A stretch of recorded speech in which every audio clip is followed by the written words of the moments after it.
The AR-15 is an awesome weapon. Designed uniquely for the dense jungles of Vietnam. It's lightweight, easy to control,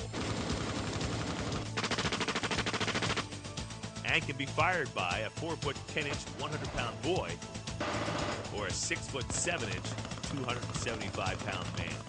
Not to forget the fact that it is extremely accurate right out of the box. Hello, I'm Lenny McGill. While the M16 AR-15 is quite capable of accurate fire at 100, 200, even 600 yards, it was conceived for close quarter combat, CQC, shooting at distances of 50, 25, 10 yards, and even closer.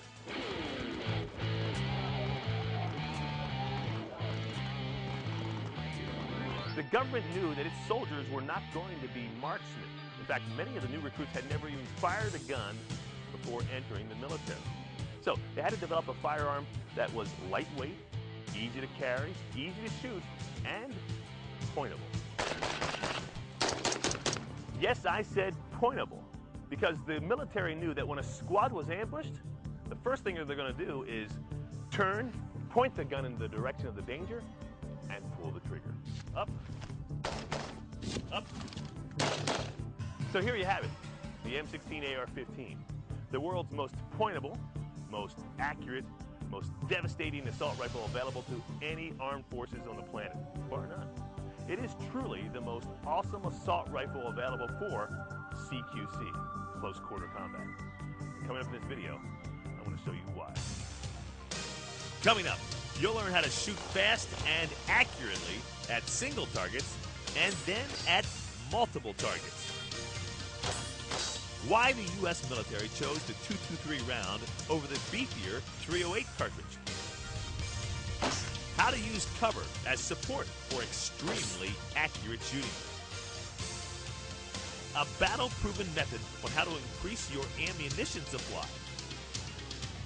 Why and how you should practice shooting on the move. Same thing, okay? And the secret to fast, accurate shooting. So as you can see, we've got a great program coming up, all designed to help you understand the awesome power of the AR-15. I call it AR-15 CQC.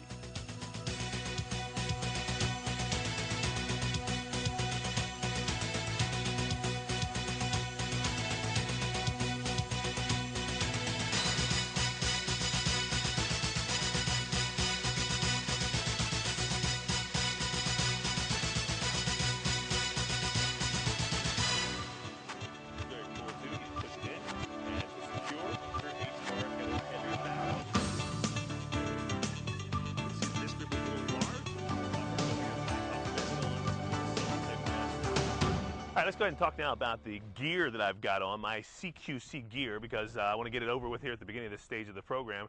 And then later on, we won't have to talk about it all. You'll already know what I've got on. A lot of people are going to be looking at it and say, what the heck's he wearing and why and how and all that stuff. So first off, I got a Black Hawk vest on. This is an assault type vest, a load bearing vest, if you will. Got a lot of different pockets here. This has a different configuration than most because it has a holster on this side. So what I'm going to do is show you here. Keep a pistol in there securely. It's a nice little option. I think, you know, for true CQC, you're going to want to go ahead and have an ultimate or alternative weapon just in case you have a malfunction or you lose this gun. You can see here we've got a pouch for firearm, a lot of other pouches in here. These pouches are designed to carry AR-15 style magazines. You can put up to 3 in each pouch. There's 2 different pouches this way. Also some more pouches for ancillary things, stuff that you want to carry. You also see on the back there's a bunch of hookup webbing bars which you can hook things to and secure things to. So that's the vest. I'm wearing some gloves because when you shoot a lot, you want to wear some kind of gloves. These are receiver gloves. They're made by Nike, football type receiver gloves, and they really just you know, give you something to, when you really bear down on the rifle, especially when I get into the .308 a little later on.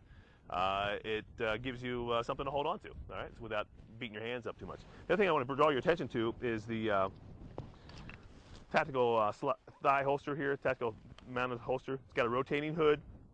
It's really a trick setup. You can see that two things it does is it enables my hand to be right here with the gun where I am. I don't have to worry about any other type of drawing. I don't have to bring my hand up. My hand is on the gun, okay?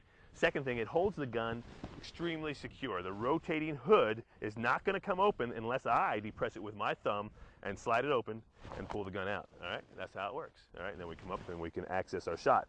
Again, back in. Here's what's very cool too. You push it in, and to secure, just pull the hood up.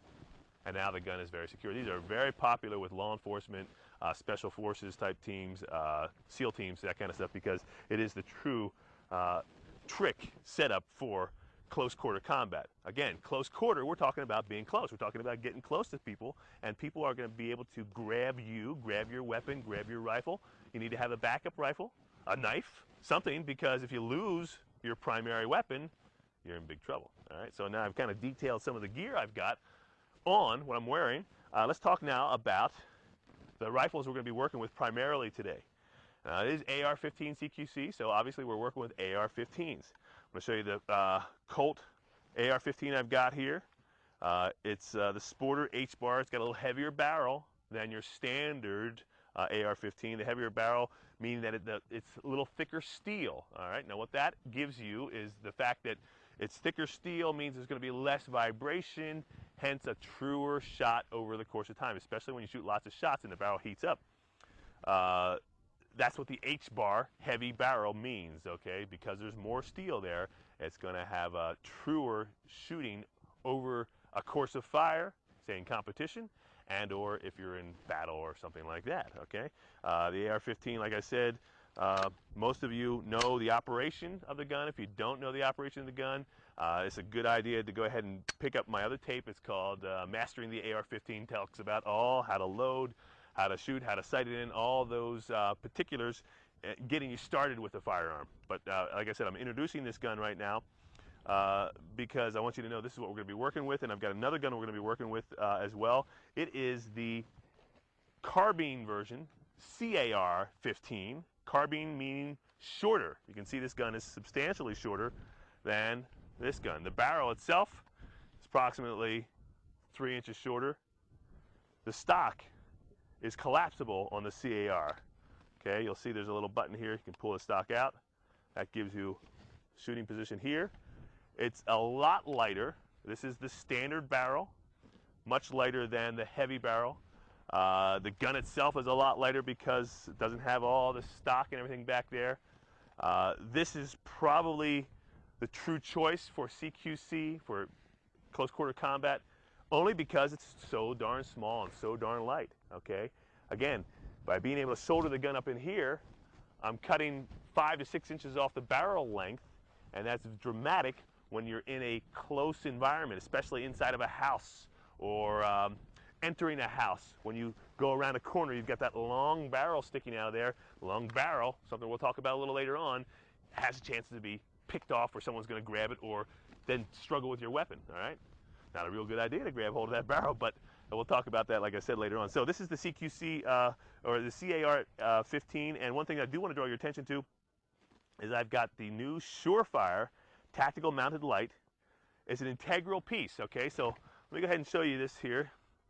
If I can, you can see it's all one piece. Basically what Surefire's done is they've come up with a system where you replace the fore-end grip, the heat shield grip, with their grip, and then it has a light built into it. So no wires, no fuss, no muss. You just put that on there, it's on. Batteries are built into it. They do change out, of course. And then when you want to turn the light on, you just, there it is.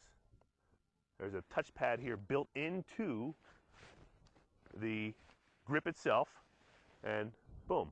It's got a true on-off switch if in case you don't want to hit that by mistake. It won't go on. Then for tactical